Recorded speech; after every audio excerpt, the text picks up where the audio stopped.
Hello, I'm Taylour Tedder, City Manager for Boulder City, and welcome to the latest episode of TEDderTalks, a once-a-month look at issues and people impacting Boulder City. He has served on many Nevada Supreme Court committees to help improve the administration of justice in our state and continually seeks training to keep our courts up to date in the effective administration of justice. In January 2019, he was recognized by the Nevada Judges of Limited Jurisdiction as their Outstanding Judge of the Year for 2018. Joining me today is the Honorable Judge Victor Miller. Thank you for your time, Your Honor. I'm glad to be here. Thanks for inviting me. So can you tell me a little bit about yourself? Well, I grew up here in Boulder City. My family moved here when I was 8 years old, so this is basically all I know. Went to school here, elementary school and high school. In fact, the elementary school is now the City Hall. So I started my life in the buildings where now we run the city. I've heard from several people that, I used to go to school here. Yeah. In fact, when I started being judge, it was before we had our courthouse. The courtroom was downstairs in the City Hall in my third grade classroom. So. Oh, how funny. Yeah. So can you tell me a little bit about the major functions of your position? Well, municipal court deals primarily with criminal cases, so we deal with everything from parking tickets to domestic batteries, DUIs, fights, just kind of the gambit of misdemeanor offenses in Boulder City. You've been in law over 40 years. What major changes have you seen? Well, I think the major changes are primarily in technology. I mean, we went from typewriters to, holding court video, virtually. Another, I think, maybe an unfortunate change is there was a lot of camaraderie and courtesy in the practice of law, but now it's a lot more acrimonious and a lot more conflict. And sometimes it's harder to get things done when people are fighting and not listening to the other side. So that is maybe a downside, but a big change. Yeah, I can definitely understand that. To be on the bench, do you have to be available 24/7? We have court on, during Monday through Thursday at the courthouse, but I'm on call to do search warrants, protective orders, and probable cause hearings. If somebody's arrested in Boulder City, their arrest has to be reviewed by a judge to make sure there was probable cause to be arrested and bail set. So yeah, there's, as my neighbors can attest, many times at 2 a.m, there's police cars parked in front of my house as the police are there getting warrants or other services that they need from us. So yeah, it's a 24/7 job. Sure. The legislature has recently changed some things to where starting in July, a person arrested has to actually appear in front of a judge within 48 hours of the arrest. So we'll be doing court over the weekends now too. So it'll be not just the police coming to see me, but there'll be prosecutors and defense attorneys and defendants appearing Friday, Saturday, or Sunday to get that requirement done within 48 hours. Yeah, that is a major change in your operations. So what happens if you're on vacation or ill? Well, I think right now I'm pretty much, because one of the advantages of COVID is technology to where things can be done virtually.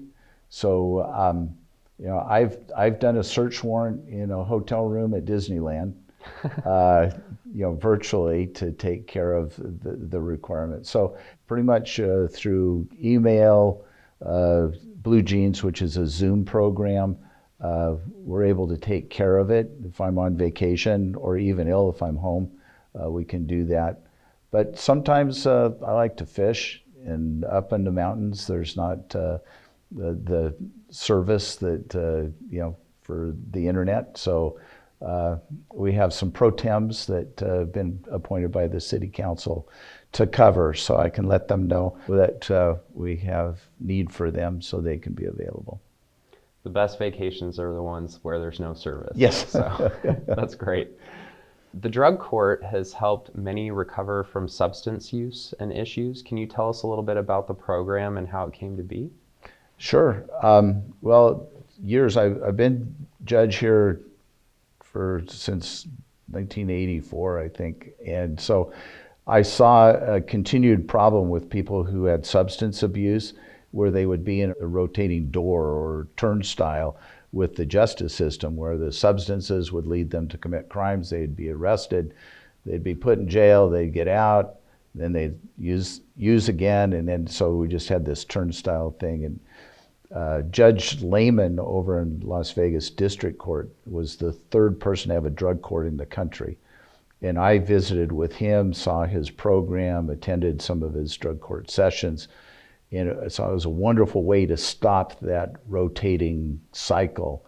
If substances are causing people to commit crimes, if you stop the substance abuse, you can stop the crimes, make the community safer, and save their lives, and save the expense of incarceration. So that's something that I really thought would be good, but it's an expensive program. It costs for counseling, monitoring, training. It costs money, which we didn't have in our budget here. And so a local organization, Sunrise Rotary, approached me just kind of out of the blue, and they wanted to help with substance abuse in Boulder City. Is there something that the court could do for that? And I said, wow, yes, there is. This is something for years I've wanted to do. And so they gave us the seed money necessary to get the program started. And so we started the program.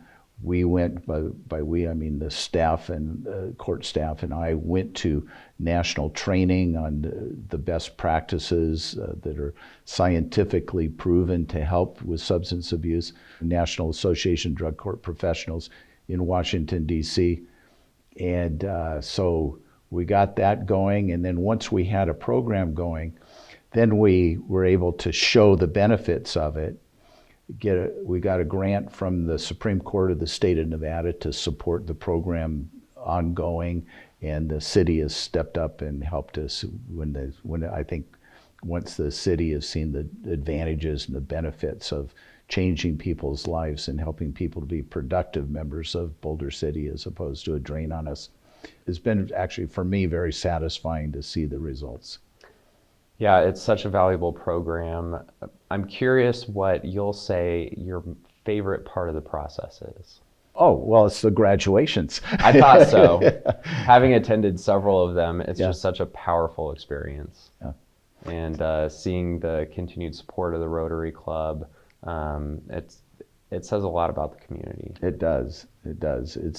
And I tell, as you know, at the graduations, I tell the participants that this drug court is a community process. It's supported by, and I have them turn around and see, the courtroom full of people from the community that are cheering for them and hoping for their success. And that's the satisfying part of it. The opening of I-11 3 years ago has increased the number of traffic violations that you see. Can you tell me a little bit about what you see most often? Well, primarily speeding tickets. It's a long, straight shot, smooth road. Very smooth. People tell me as they come in, it was so smooth, and I was in a rental car, and I didn't realize, but it's not. It's more than just speeding out there. There's a lot of people that are speeding recklessly. I think the record that we have, that I've seen in my court, is 159 miles an hour. Wow.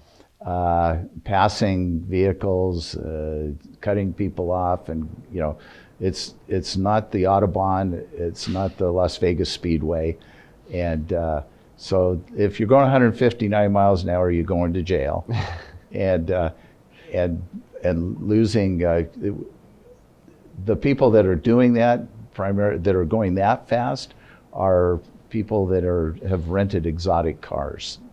And for some reason, they think this is the place to come try out the exotic car.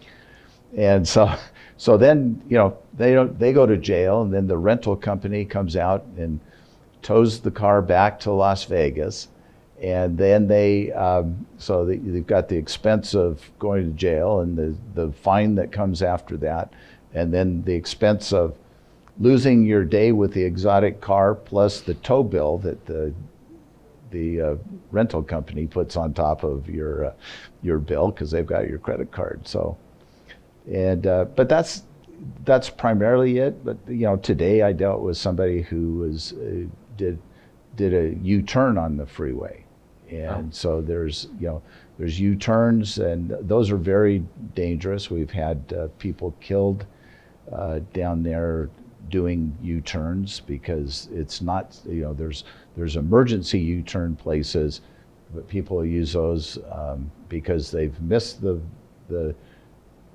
exit to Boulder City and they want to go back and go to Boulder City, and so maybe another entrance down in the we want people to come to Boulder City, but safely and the right way. Exactly.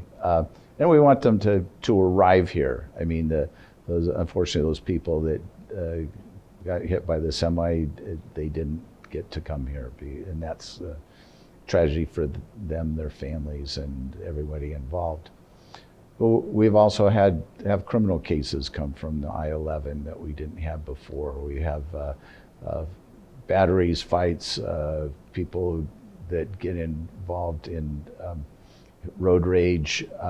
But we have drugs that are transported through, coming from the south to the north. It comes through here on the 95 or the 93 and the I-11.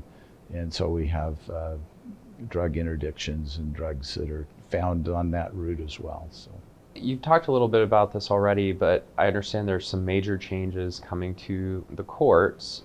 What more can you tell us about that? Well, one of the primary ones that we're working on right now, because it has to be in effect by July, is the 48-hour hearings. It's what we call a 48-hour pretrial release hearing. So we have to determine, by we I mean the judge, has to determine whether this person would be safe to release into the community, back into the community, and that means whether they would reoffend. Are they going to, if we let them out, are they going to reoffend, do the same thing they did or other crimes against the society? And we have to determine if they're going to return for court. Before, this was all handled through bail. So, they'd have to post bail. If they didn't come back, then we would take the bail and they would forfeit that. Or if they had a bondsman, the bondsman would send out their bounty hunter to get them and bring them back. So now they're trying to do something more scientific, where we do risk assessments, where based upon a score, as they look at their criminal history, about where they live, their contacts with the community, how old they were when they first were arrested. All of these things scientifically go to determine a risk assessment, the risk of them reoffending or not coming back to court. And so they found that 80% of people are going to come back to court. So why do we need to, make them post bail? Because bail is money, and a lot of people don't have the funds to do that. So then justice comes only to the rich, and the theory is we want to avoid that. So so we do this assessment. If it looks like they're going to come back, so the statistics show that if they get this score, there's a 98% chance they're going to come back. So we just give them a court date and say, come back. If the score is high, they get a 12 or a 15, then it's likely they're not going to come back, and if we let them out, they're going to be a problem. So they just don't get let out. It's like, we'll move the case along quicker, try and get the hearings quicker, but for their benefit and for society's benefit, to get a resolution. But we're not going to put them back into the community, because that's just going to lead to more problems. So, and then the problem comes for the judge is when we're looking at somebody in a 7 or an 8, and then that's when the judge discretion comes in, and you have to decide, is this somebody that we can, we have the ability to do some things which we were doing long before this with our court. We do, rather than put somebody in jail and pay the expense of them in jail, we do a monitoring. The marshals do a monitoring where they will have weekly contact, couple times a week, do drug tests. We'll have GPS bracelet on them so we know where they are. So those people that are in the mid to higher range, but not the ultimate highest ones, but we can keep track of them pretty well without them having to be in jail. But again, going back, a lot of crime comes from substances, so we can be testing them and keeping them off substances. So that's the new process. That's one of them. Another one is, in coming next January, all the traffic citations, which were criminal now, will become civil infractions. So that process will change. It comes to the court, we'll handle the process differently. Instead of a criminal where they have to have an appearance and where they have to, maybe talk to an attorney and things, they can do a lot of it either virtually or electronically. So that's going to be good for the people passing through. So a lot of our court process is going to have to change from criminal to civil on that, but we're up to the challenge. Of course. Yes. It does sound nice that you have a lot of the different tools to assist individuals and make sure that the community is safe with those rating scales. And we're currently in our budget process right now, trying to make sure we're able to cover all of the change to the civil fine structure. Yeah. And well, that is, some unfunded mandates that the legislature has dumped on the city in the county because they want this change, but we did not provide any way to cover the expenses that are going to be associated with the changes. Thank you for all you do for Boulder City, Judge Miller. We really appreciate it. Well, thank you, Taylour. I'm glad that we could talk, and it's a good opportunity to get information out to people that know about changes and what we do up at the court. I really appreciate it.